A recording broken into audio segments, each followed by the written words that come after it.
Patuloy pa rin pong epekto ng easterlies o ito yung hangin po galing sa silangan, particularly the Pacific Ocean, at siya magdadala ng generally mainit na panahon sa malaking bahagi ng bansa. At ang easterlies din ang nagdadala ng mga pagulan, lalo na sa may eastern portions. Simula po ngayong hapon hanggang mamayang gabi, mataas ang tsansa ng ulan dito sa may Aurora, pababa ng Quezon, Bicol Region, Eastern Visayas, at bago maghating gabi, mataas na rin ang tsansa dito sa may Caraga Region. Sa natitirang bahagi ng bansa sa mga susunod na oras, asahan din po yung mga localized thunderstorms o yung mga pulupulong paggulan at pagkidlat pagkulog, kabilang na dyan ang Metro Manila. Base naman sa ating latest satellite animation, yung kumpulang ulap dito sa may eastern portions, hindi naman natin nakikita na magiging isang low pressure area at bagyo at wala din tayo inaasahang anumang weather disturbance na papasok ng ating PAR sa mga susunod na araw. Bukas araw ng Miyerkules, June 26, mataas pa rin ang tsansa ng ulan sa silangang bahagi ng Luzon dahil pa rin yan sa easterlies o yung mainit na hangin galing Pacific Ocean. Mataas ang tsansa ng ulan sa may Isabela, Aurora, Quezon at malaking bahagi ng Bicol Region as well as Marinduque and Romblon umaga pa lamang at pari magpatuloy ang makulimlim na panahon at mga paggulan hanggang sa gabi. Asahan yung minsan malalakas na ulan at mga thunderstorms pagsapit ng hapon, maaari ito magdulot ng mga pagbaha at pagbuho ng lupa.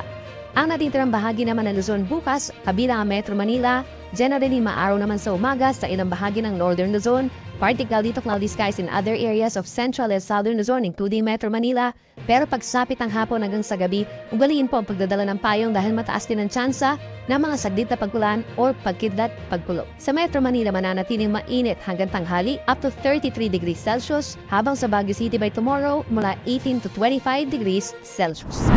Sa ating mga kababayan po dito sa Visayas and Palawan, asahan yung pinakamatataas na tsansa ng ulan dito sa may northern portion of Palawan, Central Visayas, lalo na sa tanghali hanggang sa gabi at sa umaga pa lamang bukas sa may Eastern Visayas. Yan po ay dahil sa easterlies or hangin galing sa silangan. May mga kalat-kalat na ulan and thunderstorms na maaari din magdulot ng mga pagbaha at pagbuho ng lupa habang natitirang bahagi ng Palawan plus Western Visayas, partly cloudy to cloudy skies naman by tomorrow at aasahan ninyong mataas sa tsansa ng mga ulan tanghali hanggang sa hapon. Temperature natin dito sa Metro Cebu, 26 to 31 degrees Celsius. Sa ating mga kababayan naman sa Mindanao, apektado din ng easterlies yung eastern portions. As early as morning, affected na po ang Caraga Region and Davao Region na mga pagbulan at mga pagkidlat pagkulog at maaaring magpatuloy sa hapon hanggang sa gabi kaya't pang-ingat din sa mga baha at pagbuho ng lupa habang natitirang bahagi ng Mindanao, mataas din ang tsansa ng mga localized thunderstorms sa tanghali at sa hapon and for the rest of the day, partly cloudy to cloudy skies. Temperature sa Metro Davao, guys, sa Cebu, 26 to 31 degrees Celsius. Para naman sa lagay ng ating karagatan, wala tayong nakataas sa gale warning at wala rin tayong itataas na mga sea travel suspensions sa mga susunod na araw. Possible lamang po na hanggang 2 metro itaas sa mga pag-alon kapag may mga thunderstorms.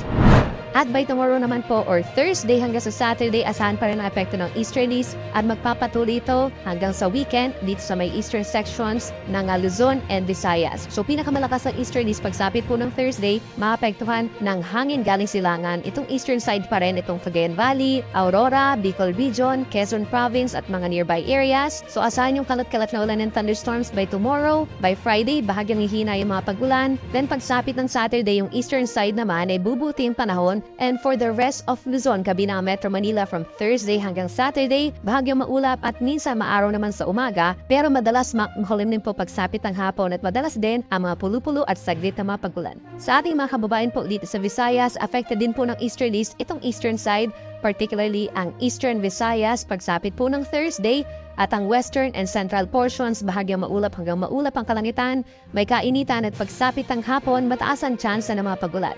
Friday and Saturday, halos buong Visayas po magkakaroon na ng bahagyang maulap at madalas maaraw na umaga hanggang tanghali.